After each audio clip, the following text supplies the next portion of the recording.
Então, isso foi uma ofensiva grande, começada com Leão XIII, São Pio X e Bento XV. Foram os três de ponta quanto à canonização. O senhor podia comentar um pouco sobre as 24 teses? Posso. As 24 teses, você não pode encontrar erro nelas, você não encontra, mas encontra imprecisões. Tá? Imprecisões essas que se devem às mesmas inflexões, porque passava o tomismo desde sempre.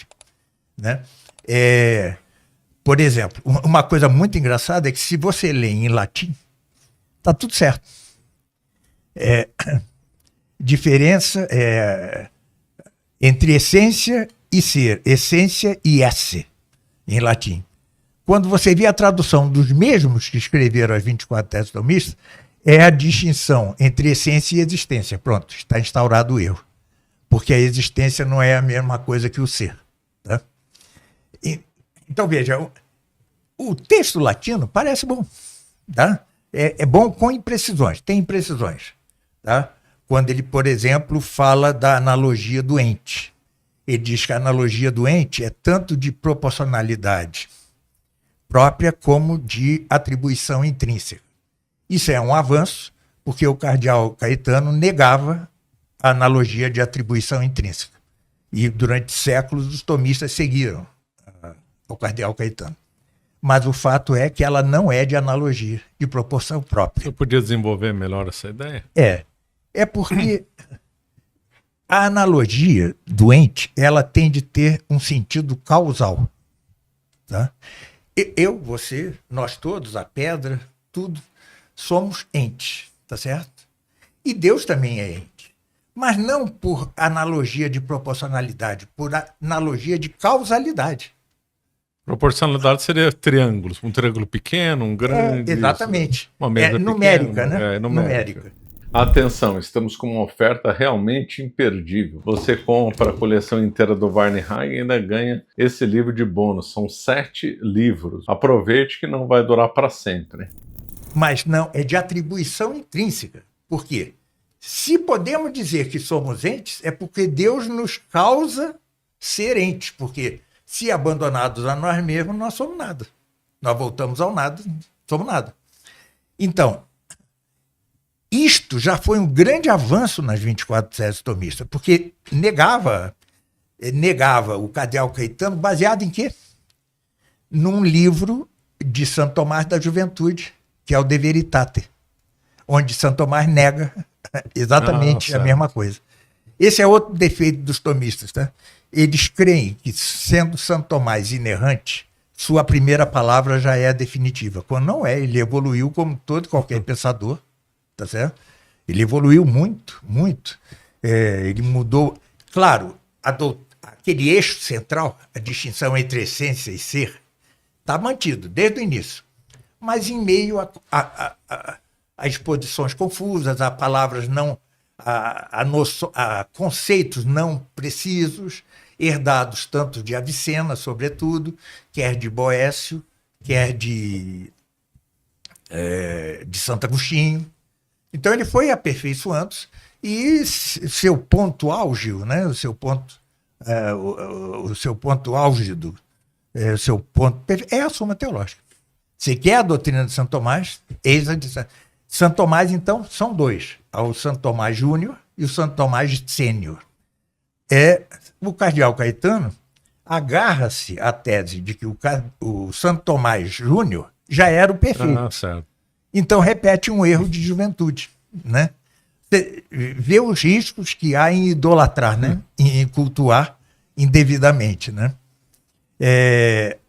Então, essas inflexões afetam um pouco as 24 teses tomistas, mas não que se possa dizer que contém erro, contém impropriedades, tá?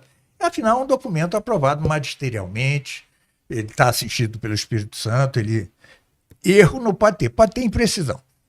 Mas ele gerou efeitos na academia, essas 24 teses, ou não? O povo fingiu que não viu? Muitos fingiram que não viram, a maioria fingiu que não viu.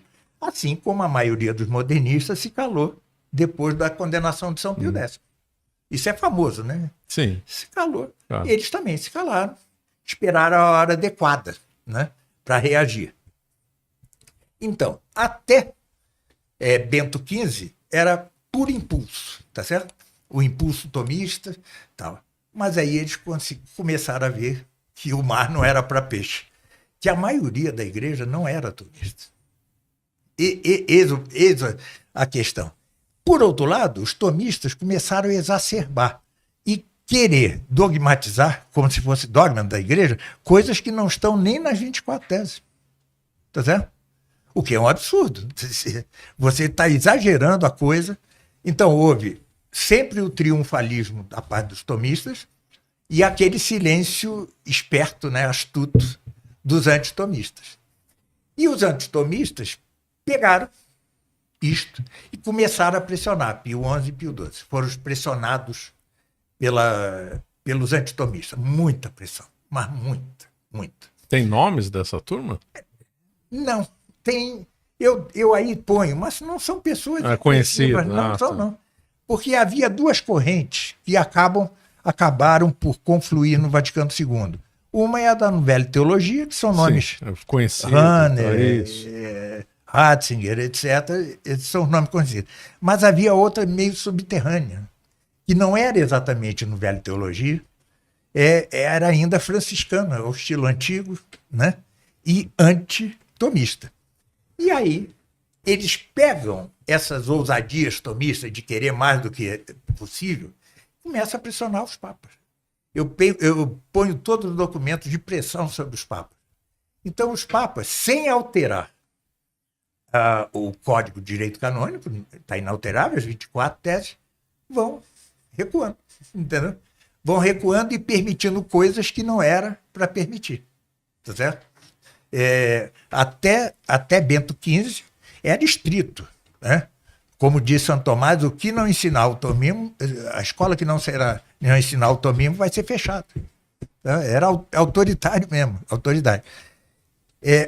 Mas já Pio XI e Pio XII, hoje é sabido que o Pio XII era cercado de Nouvelle Teologia, né? Não é isso? Sim. E também desse antitomismo visceral. Então, o que eu faço aí é mostrar que não é que o magistério tenha mudado de ser tomista para não ser tão tomista, não é isso. Ele estava encurralado. Né? Uma vez me perguntou um aluno, por que é que Santo Tomás não condenou todos os modernistas? Disse que ia esvaziar a igreja, né? Entendeu? A igreja é mãe, né? O que é que ele esperava? Que a condenação dos mais importantes e o juramento antimodernista resolvesse. Sim, São Pio X. Teve o juramento antimodernista. E ele esperava, ou seja, a igreja é mãe, né? Quer que todos entrem no curso normal. Mas é a mesma coisa com o tomismo. Eles esperavam, com esse cânon do Código de Direito Canônico e com as 24 teses tomistas, que todos adeririam. Não aderiram. E aí fica Pio XI e Pio XII numa situação terrível. Tá certo? Além do mais, eles não eram santos como era São Pio X, que era mais... tinham lá seus defeitos de governo. Mas a pressão foi imensa. Imensa. E aí começou-se a dizer, isto também o magistério não obriga, mas está lá nas 24 teses. Isto também não obriga, mas está lá nas 24 teses. Então, acabou-se por esvaziar as 24 teses de importância, né? Era um documentinho ali, tá? Quando não é verdade, é de uma grande importância. Você sabe que o magistério da igreja, ele tem um objeto primário e um secundário. O primário é sobre costumes e fé. O secundário é sobre matérias conexas à fé e aos costumes. Aí entra canonização, entra excomunhão, e entra Santo Tomás, tá certo? Entra a assunção pelo direito divino do direito natural, tudo entra nesse ponto aqui. E é claro que aquele documento, os 24 teses tomistas, era matéria conexa à fé e aos costumes. Por quê? Porque, como diziam os papas, como diziam, sem isso, a fé e os costumes correm perigo. Por isso, matéria conexa. Tá certo? E isso foi deixado de lado, foi deixando de lado. E engraçado que o Santiago Ramírez, né, que foi um grande tomista, sem dúvida, ele escreveu um livro exatamente da autoridade doutrinal de Santo Tomás. E no meio da coisa, no meio da sua escrita, ele fica boquiaberto, porque está vendo que os papas estão deixando os antitomistas crescer, e ele diz assim, mas eu tinha entendido de outra forma. Não, você entendeu certo. O problema é que eles foram recuando pelas pressões que havia. Não quero julgar o magistério, não é isso. Mas esse é um fato. Tá certo? Houve uma pressão crescente. Você vê, Pio XI, que escreveu essa magnífica Quas Primas. Na prática, ele foi pressionado a fazer o oposto do que a Quas Primas exigia. Tá certo? Eu nunca disse que a condenação da Action Française de Morrage foi errada. Não, foi correta. Foi correta, merecia isso. Mas era prudente na época? Ou isso faria a ala esquerda da igreja avançar? E foi o que fez. Né? Os bispos mais conservadores pediram renúncia, como o cardeal Biot, abandonou a púrpura, e ele nomeou só bispos mais... Teve o caso dos cristeiros no México. Também, né? Mas sabemos de entendê-lo, né? Imagina a situação desses homens. Não é fácil. Não é fácil. Não era fácil. Era um cerco tremendo, externo e interno. Imagina Pio XII. Ele está cercado de nazismo, comunismo, fascismo, liberalismo, tudo que é ismo, ele está ali no meio. Entendeu?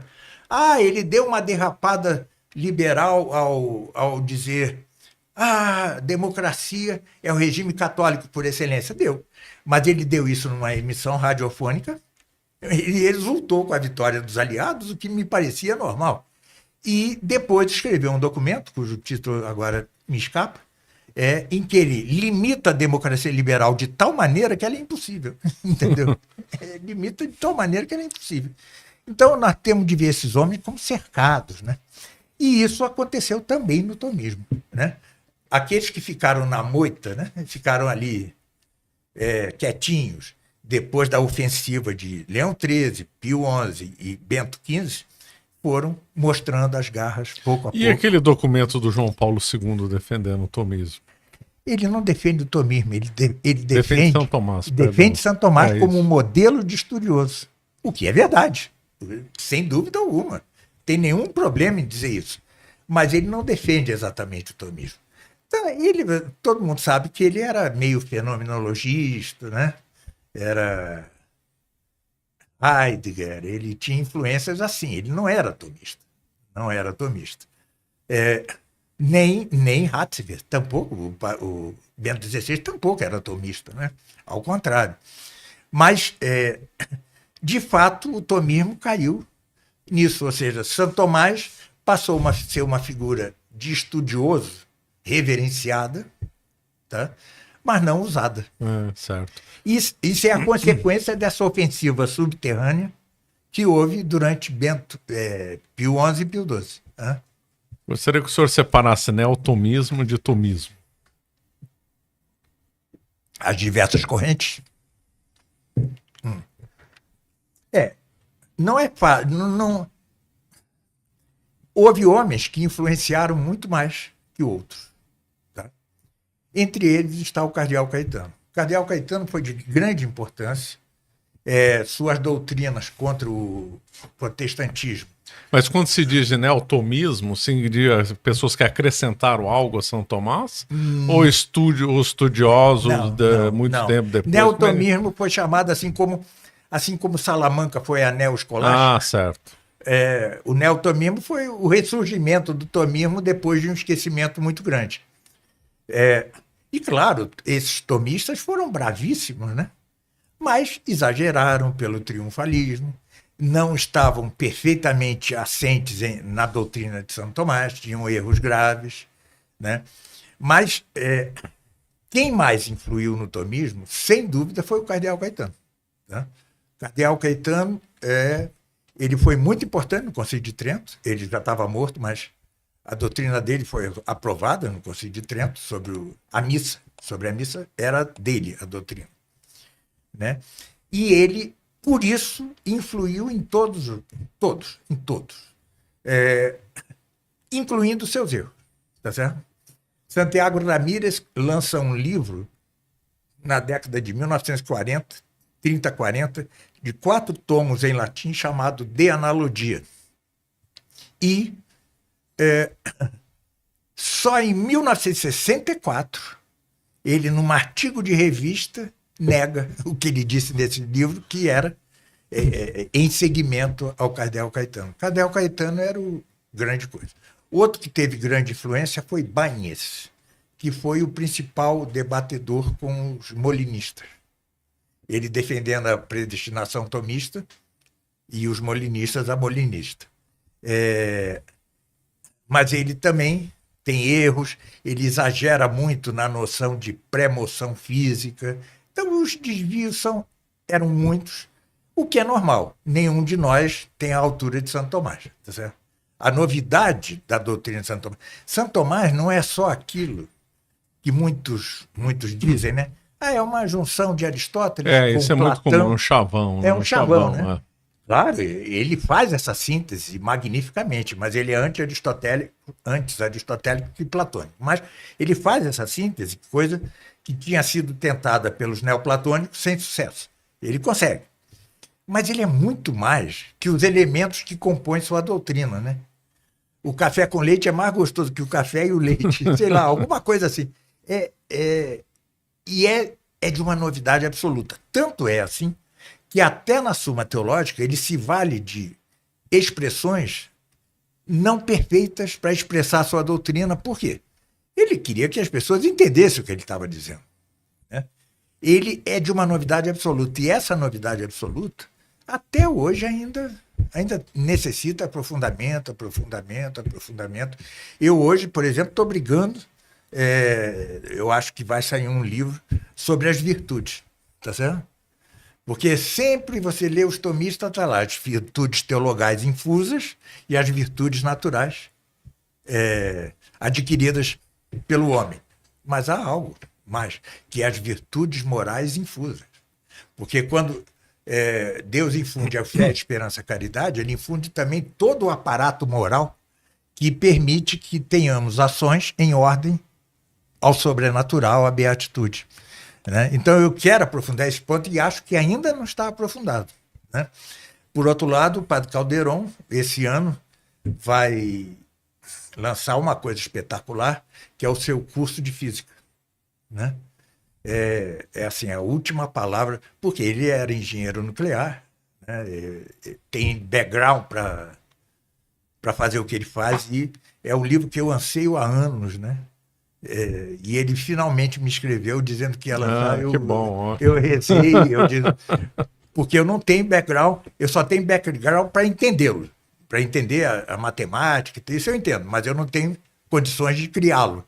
Ele é que tem, né? Então, há 1000 pontos que ainda merecem precisão, aprofundamento, exatamente pela pequeneza nossa diante da altura de Santo Tomás. Qual que é a área qual que é o ponto que o senhor mais gosta de São Tomás, ou que ele aprofundou mais? Eu gosto da predestinação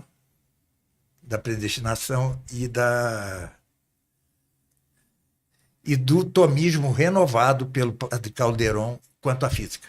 São as minhas 2 áreas de preferência. Você acaba de assistir um corte do Caravelas Podcast. Na tela está aparecendo o episódio completo e outro corte. Muito obrigado pela atenção.